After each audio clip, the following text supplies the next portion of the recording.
Kidlat News Updates.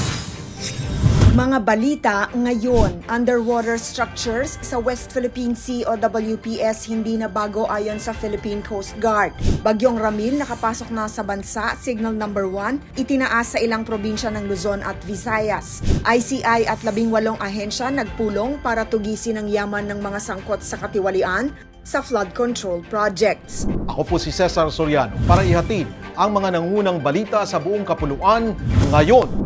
Kinumpirma ng Philippine Coast Guard o PCG na hindi na bago ang mga underwater structure na naispatan sa Bajo de Masinloc o Scarborough Shoal kamakailan.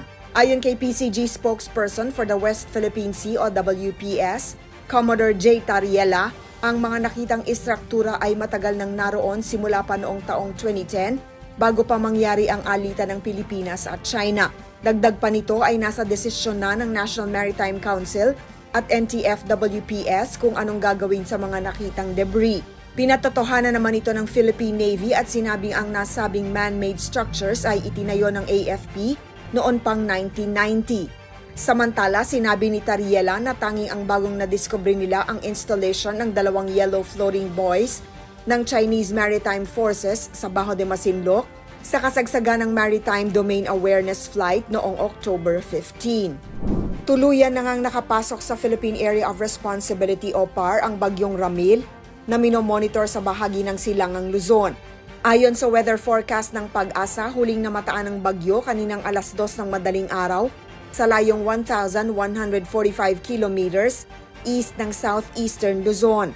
Taglay nito ang lakas ng hangin na 45 kilometers per hour malapit sa sentro at bugsong aabot sa 55 kilometers per hour habang kumikilos papuntang west-northwestward ng bansa.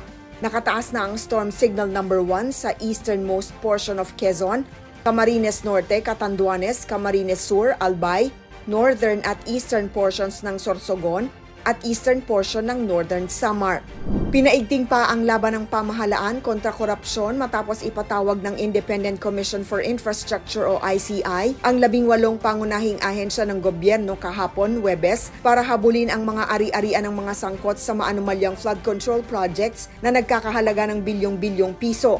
Pinangunahan ni ICI Chair Andres Reyes ang pulong sa pagitan ng Anti-Money Laundering Council o AMLAC, Bureau of Customs o BOC, Bureau of Internal Revenue o BIR, Civil Aviation Authority of the Philippines o CAAP, Civil Service Commission o CSC at iba pang mga ahensya upang matukoy, ma-freeze at ma-recover ang mga asset na galing sa ghost at overpriced projects. Ang hakbang na ito ay malinaw na mensahe na walang makakatakas sa bansa. Ang mga nasa likod ng pandarambong sa pondo ng bayan ay hahabulin hanggang sa huling pisong ninakaw nila. Para sa Kidlat News Channel, ako si Rosalyn Sinchonko, nag-uula. Ako po si Cesar Soriano. Palagi niyong kasama sa bawat pagputo ng balita.